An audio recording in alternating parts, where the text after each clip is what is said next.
I hver runde gælder det om at besvare så mange spørgsmål korrekt som muligt inden for den afmålte tid. Loftet er 25.000 kroner. Den hurtigste måde er at lave en kæde af 8 korrekte svar. Svarer man forkert, bliver kæden brudt, og alle pengene er tabt. Men hvis man siger bank, før et spørgsmål bliver stillet, er pengene sikret. Til gengæld starter kæden forfra. Husk, det er kun de penge, der er i banken, der kan tages med videre til næste runde. Første runde var 2,5 minutter, og vi starter med den deltager, hvis navn er først alfabetisk, og det er dig, Allan. Lad os spille det svageste led. Start uret. Allan, hvad hedder den engelske kongelige person, som fyldte 100 år i år 2000? Dronning Elisabeth. Korrekt, Rikke. Hvilket kendt komikerpar var med til at danne gruppen Total Petroleum? Aner det ikke. Monrad Rislund. Bent, hvor mange strenge har en ukulele? 6. Den har 4. Bo, bruger vi i Danmark det græske eller det latinske alfabet? Det latinske. Korrekt, Charlotte. Var det i 1980 eller 1990, at Danmark genindførte sommertiden? 80. Korrekt. Christian, hvad er forkortelsen for United Nations Children's Fund? UNICEF. Korrekt, John. Hvilket ord med V, afledt af latin, betyder lufttomt rum? Pas. Vakuum. Dorte. I hvilket land er sangerinden Kylie Minogue født? England. I Australien. Allan. Når man strikker, hvad er så det modsatte af vrang? Ret. Korrekt, Rikke. Er der en bro mellem Tåsinge og Fyn? Ja. Korrekt, Bent. Hvad kaldes den yderkrans på et cykelhjul, som fastholder dækket? Felt.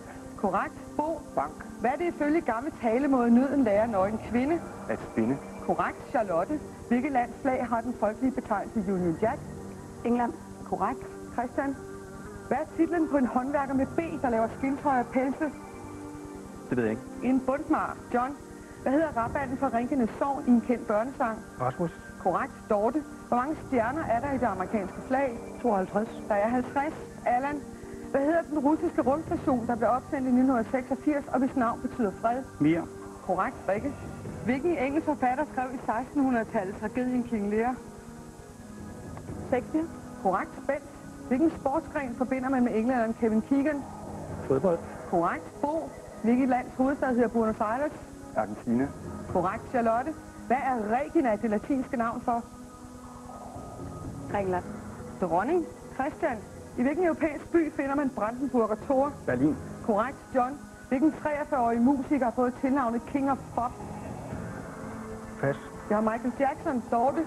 Kan børn under 15 år få eget pas i Danmark? Ja. Korrekt, Allan. Hvad er det engelske udtryk med P for en udflugt eller skovtur med madkur? Picnic. Korrekt, Rikke.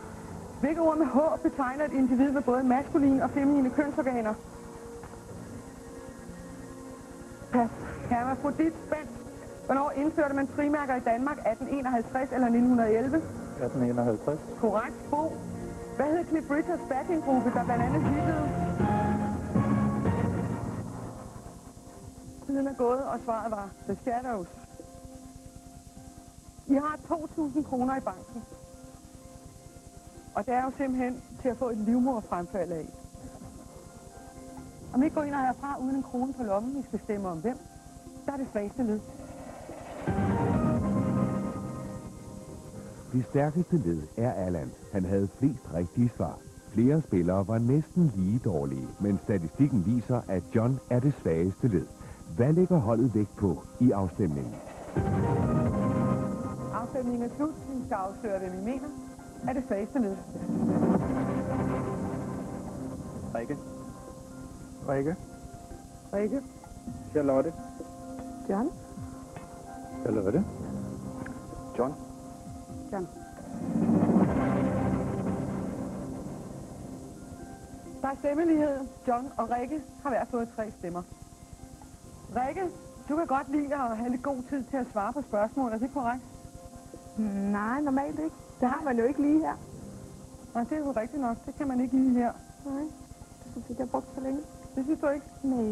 Jeg synes ikke, du stod og lumrede meget lang tid på spørgsmål om et tvikønnet væsen, indtil du endelig nåede frem til svaret, nemlig pas. Ja. Jo, men det lå lige på tungen. Det der Gjorde det det? Ja, et eller andet. Det der, som du stadigvæk ikke kan huske, Ja. er. Ja. Hermafrodit, Rikke. Ja. Hvorfor skal John hjem? Jamen, jeg synes ikke, jeg svarede på så mange forkert, som John gjorde. Det er til gengæld helt forkert, Rikke.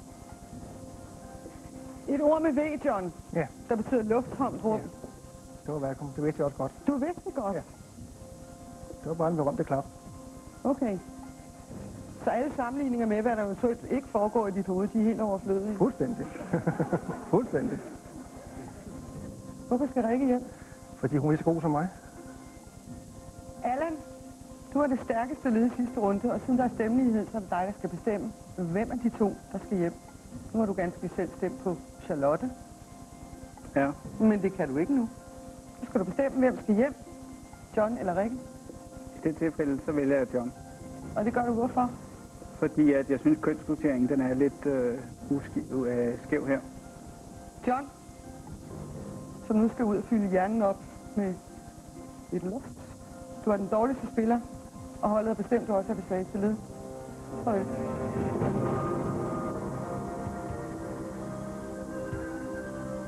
Det er sådan lidt ærgerligt at ryge ud, fordi man gør det for at opretholde kønskvoteringen. Jeg synes, jeg mere saglig grund havde været, hvis det var mig, der havde været langsommere til at svare på et spørgsmål, og så sige pas, da ikke kunne svare på det alligevel.